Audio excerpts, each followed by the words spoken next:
ادھر روس میں بھی پاکستانی ترانے کی گونج دنیا بھر کی طرح سفارت خانہ پاکستان ماسکو یوم پاکستان کے حوالے سے ایک تقریب منعقد ہوئی۔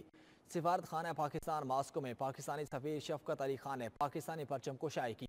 پرچم کشائی کے موقع پر قومی ترانہ بھی سنایا گیا۔ تفصیلات شاہد گھمن کی اس رپورٹ میں۔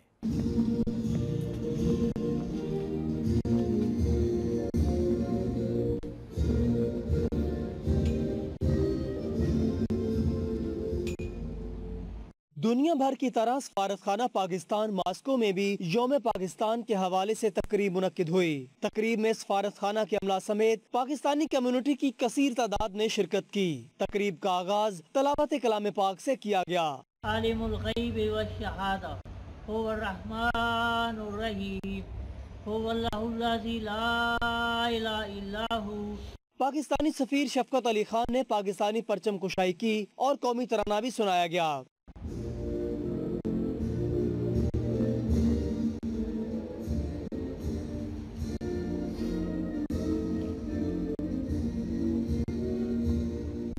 تقریب میں تھرڈ سیکرٹری محمد طیب نے صدر پاکستان ڈاکٹر عارف علوی اور جیٹھ آنند نے وزیر اعظم پاکستان شہباز شریف کے خصوصی پیغامات پڑھ کر سنائے۔ The 23rd of March is an epoch-making day in our national history that reminds us of our past, invites us to ponder over our present state of affairs and inspires us to build a prosperous future. I felicitate the entire Pakistani nation on the occasion of Pakistan Day.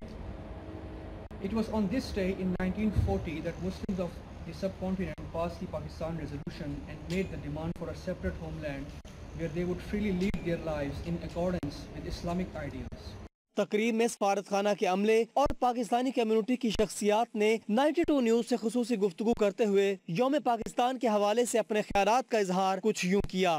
جیسا کہ جانتے ہیں کہ 1940 میں جو ہمارے بانی پاکستان ہیں قائد اعظم محمد علی جناح اور علامہ اقبال نے جو تصور دیکھا پاکستان بنانے کا، تو ان کی محنت سے، ان کی کوششوں سے، ان کی دن رات کی جد و جہد سے ہمارا جو پاکستان وہ وجود میں آیا الحمدللہ 14 اگست 1947 کو۔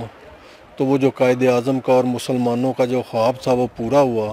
آج سے 83 سال پہلے جو انہوں نے خواب دیکھا تھا، انہوں نے خواب دیکھا تھا اچھے ملک کے، اچھی قوم کے لیے دنیا میں اس کا نام ہو۔ تو آج کل جو حالات چل رہے ہیں وہ حالات کافی جو ہیں ڈسٹرب ہیں، تو ہماری دعا ہے کہ اللہ پاک کرے کہ ہمارے ملک میں حالات جو ہیں وہ اچھے ہوں، ہماری جو قوم ہے وہ عظیم قوموں میں شمار ہو، جو آپس میں اختلافات ہیں اس کو ختم کریں۔ 23 مارچ کے حوالے سے میں ایک بات کرنا چاہتا ہوں کہ اگر تاریخ کو یاد کیا جائے 1940 میں جب قرارداد پاکستان کا جلسہ تھا، اس وقت پاکستان کے مسلمانوں نے ایک عہد کیا تھا کہ یا اللہ یا ہمیں آزاد پاکستان دے دیجئے یا ہم شہید ہو جائیں۔ اس دن نے ہندوستان کے مسلمانوں کو متحد کیا تھا اور ایک نیا ملک بنانے کا عہد کیا تھا۔